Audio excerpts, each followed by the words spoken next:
Shalom,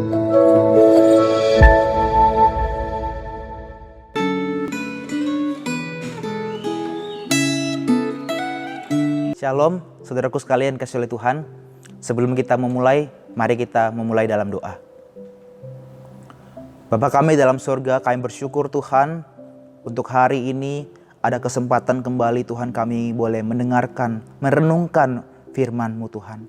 Biarlah Tuhan sekali lagi firman-Mu boleh menegur kami, mengajar kami, agar hidup kami Tuhan boleh terus berada dalam jalan kebenaran-Mu. Terima kasih Tuhan, di dalam nama Tuhan Yesus kami berdoa dan kami mengucap syukur. Amin. Saudaraku sekalian, mungkin kita tidak asing lagi dengan karya Roh Kudus, yaitu memberi karunia-karunia roh.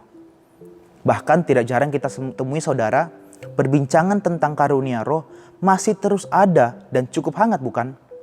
Misal, karunia berdoa, karunia mengajar, bahkan yang tidak kalah menarik yaitu karunia menyembuhkan, karunia bernubuat, atau karunia berbahasa lidah atau berbahasa roh.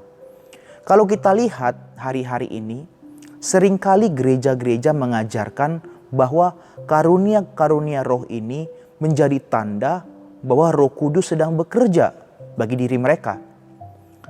Jika kita memiliki karunia roh, maka kebangunan rohani akan terjadi. Sehingga tidak dapat dipungkiri orang-orang Kristen hari ini hanya terus mengejar tanda-tanda ini untuk membuktikan bahwa dirinya mengalami kemajuan rohani. Orang-orang terus mengejar untuk bernubuat, bahkan berbahasa lidah. Karena mereka berpikir pekerjaan Roh Kudus hanya tentang karunia. Dan orang-orang Kristen hanya terus mengejar pengejaran akan karunia-karunia roh. Hingga mereka melupakan esensi yang jauh lebih dalam dan lebih detail dari pekerjaan dan karya Roh Kudus dalam kehidupan mereka. Hal ini saudara pun sudah terjadi dalam kehidupan jemaat di Korintus. Kalau kita lihat dalam 1 Korintus pasal 14 ayat 1 sampai 28 dicatat bahwa saat itu jemaat di Korintus terpecah belah menjadi dua kubu saudara. Kubu yang pertama adalah penggemar dari karunia bernubuat. Kubu yang kedua adalah penggemar dari karunia berbahasa roh. Kehadiran dua kubu ini memunculkan konflik dan perpecahan di antara jemaat. Dan tentu saja inilah yang Paulus tegur dan firman Tuhan tegur. Dan firman Tuhan tidak membenarkan hal ini. Lalu pertanyaannya saudara, apakah orang Kristen perlu mengejar karunia roh? Atau mungkin pertanyaannya, apakah tanda-tanda pertumbuhan rohani adalah memiliki karunia-karunia demikian, khususnya karunia berbahasa roh? Saudara, ada 3 implementasi dari karunia berbahasa roh. Yang pertama saudara, karunia bahasa roh diberikan oleh Roh Kudus bukan dari hasil usaha manusia. Dalam 1 Korintus 12 ayat 29 dicatat saudara, adakah mereka semua rasul atau nabi atau pengajar? Adakah mereka semua mendapat karunia untuk mengadakan mukjizat? Artinya saudara, karunia berbahasa roh bukanlah hasil dari usaha manusia. Karunia itu adalah pemberian dari Roh Kudus dan itu diberikan secara cuma-cuma oleh karyanya yang besar. Yang mendapat karunia tidak dapat menolaknya. Dan yang tidak diberi karunia tidak dapat memaksa untuk memilikinya. Jadi tidak semua orang percaya memiliki karunia berbahasa roh. Karena Roh Kudus itu bekerja dengan setiap pribadi dengan cara yang berbeda-beda. Untuk itu berbahasa roh bukanlah indikator seseorang mengalami pertumbuhan rohani. Yang kedua, saudara, tujuan pemberian karunia adalah untuk membangun komunitas jemaat, bukan membangun pribadi yang memiliki karunia roh. Dalam 1 Korintus 14 ayat 5 dicatat, aku suka supaya kamu semua berkata-kata dengan bahasa roh. Tetapi lebih daripada itu, supaya kamu bernubuat.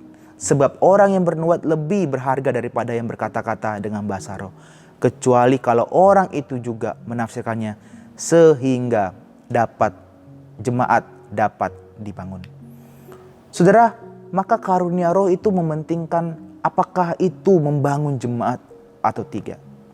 Ketika seseorang diberi karunia oleh roh, yang menjadi pertanyaan, benarkah karunia itu membangun jemaat, membangun komunitas atau tidak?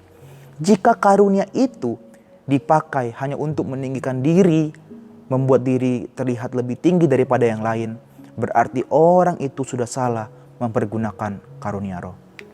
Yang ketiga, yang terakhir saudara, wujud dari bahasa roh adalah kata-kata yang tidak dapat dipahami, sehingga bahasa roh perlu ditafsir dan diterjemahkan. Jika tidak ada penafsir saudara, maka berbahasa roh sudah jauh dari esensinya. 1 Korintus 14 ayat 13 catat. Karena itu, siapa yang berkata-kata dengan bahasa roh, ia harus berdoa, supaya kepadanya diberikan juga karunia untuk menafsirkannya. Bahasa roh yang tidak ditafsirkan adalah kesia-siaan, percuma, dan melenceng daripada tujuan. Bahkan bahasa roh yang tidak ditafsirkan justru akan membuat orang lain tidak mengerti. Dan itu dicatat pula dalam 1 Korintus 14 ayat ke-9. Jika kamu tidak mempergunakan kata-kata yang jelas, bagaimanakah orang dapat mengerti apa yang kamu katakan? Kata-katamu sia-sia saja kamu ucapkan di udara. Dan dari sini saudara Paulus ingin menegur dan memperingatkan bahwa perkataan dan bahasa roh itu perlu memang. Tetapi yang paling penting adalah apakah itu dimengerti dan membangun jemaat. Kalau berbahasa roh tidak lagi pada esensinya, maka sama sekali tidak berguna. Maka inilah saudara implementasi dari bahasa roh dan karunia roh. Saudara, namun yang paling penting dari semuanya ini, di samping karunia roh, ada satu hal yang menarik yang Paulus ajarkan bagi setiap kita saudara. Di awal pembahasannya dalam pasal yang ke-14 ini saudara, dikatakan bahwa hendaklah kita memiliki kasih. 1 Korintus 14 ayat 1. Kejarlah kasih itu. Saudara, meskipun karunia roh itu ada, tetapi jauh lebih penting orang-orang percaya memiliki kasih. Saudara, percuma kita memiliki banyak karunia roh, tetapi kita jauh dan kita tidak memiliki kasih. Harusnya saudara mengejar kasih, mendahului usaha untuk memperoleh suatu karunia rohani. Sebab dengan kasih saudara, hanya dengan kasih kita dapat merobohkan tembok-tembok egoisme, tembok-tembok pribadi yang meninggikan diri. Bukankah kasih ini yang Kristus nyatakan buat kita? Kita yang bobrok, kita yang hina, kita yang tidak berkenan di hadapan Allah.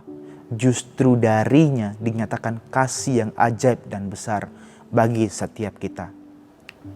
Sehingga dengan kasih yang sama saudara, harusnya kita mengisi kehidupan kita secara pribadi maupun secara komunal di tengah-tengah jemaat.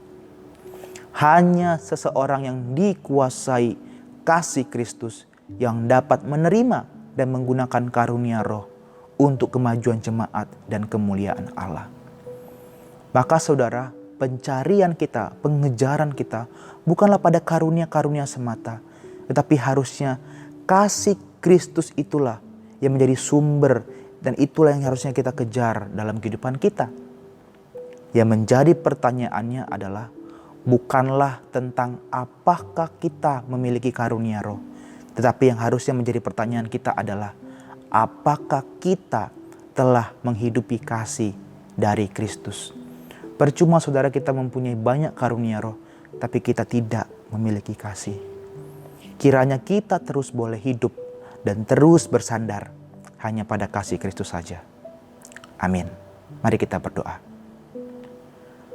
Bapa kami dalam surga, kami bersyukur Tuhan untuk firman-Mu hari ini. Yang kami boleh mengingat Tuhan agar kami boleh terus bersandar hanya pada kasih Kristus saja.